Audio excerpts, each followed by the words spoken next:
One of the problems that just came up with a recent client is they were getting so many leads, but they weren't necessarily getting qualified leads. Can you relate to that issue? You see, sales is a numbers game. And the biggest problem we have is we want to get so many numbers, but when it comes in terms of prospecting and having potential customers to speak to, more isn't always better. Yeah, I said that. Now think about that for a second. More leads isn't always better. And the reason I say that is we will tell you, and I've said this before, and if you listen to a few blogs, sales is a numbers game, right? The more calls you make, the more prospects you get, the more appointments you have, the more sales you make. But when the specific problem of having qualified leads comes up, typically it's not a quantity issue, it's a quality issue.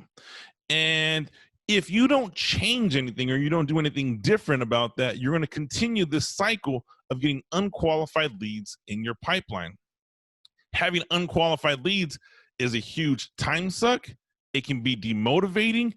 Overall said, it can lower your commissionable income because you're spending time on activity that's not producing revenue. So how do we fix this?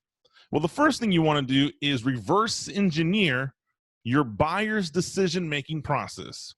If you reverse engineer the decision-making prospect that your buyer makes, you'll start to identify at what stages in this process should you become relevant.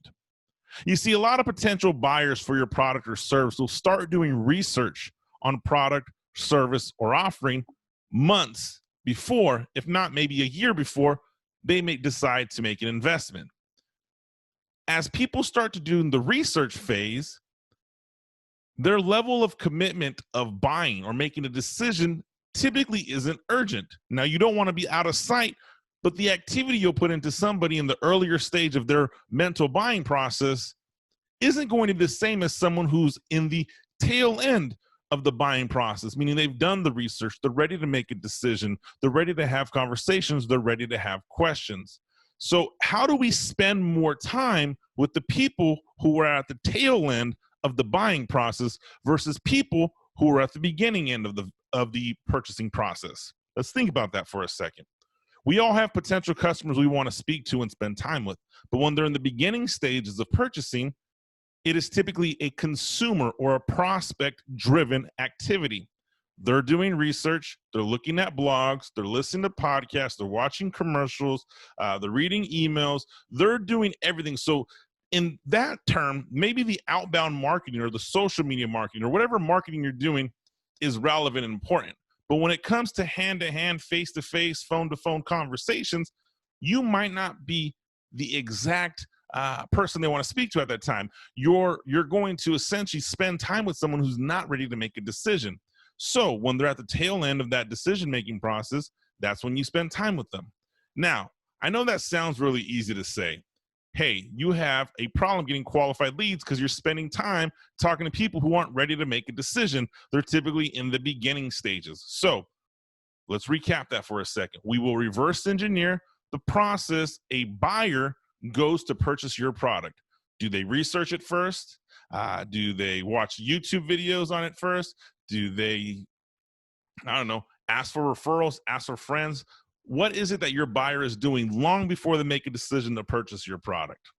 And when they're on the second half of that buying stage, that's when you really want to be involved. That's when prospecting counts more.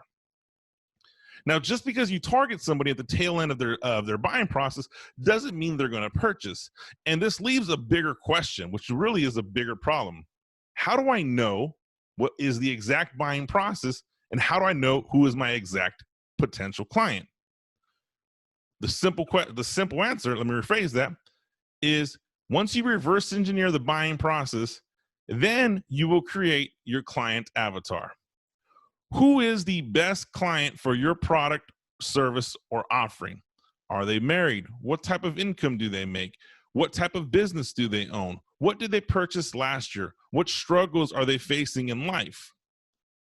What's their socioeconomic status? Where do they live? Once you start identifying every key detail about your potential prospect, now you've created your in-depth client avatar. So now you know what your potential client looks like. You've created a client avatar. You reverse engineer the process that your client avatar makes, and you know what stage in the buying process he's ready to make a decision. And during that stage, when he's ready to make a decision, that's when your prospecting should be at an all-time high. Now, look, I understand this might be a little bit reverse thinking. And I also understand that you have to put in numbers to figure out who these prospects are. But if you're on a string of just speaking to underqualified or non-qualified leads, give it a shot. Reverse engineer the buying process, paint the picture of your perfect client avatar. And once you do that, you'll know how to tailor and target your prospecting activities. That's what I got for you guys this week. Now, do me a favor.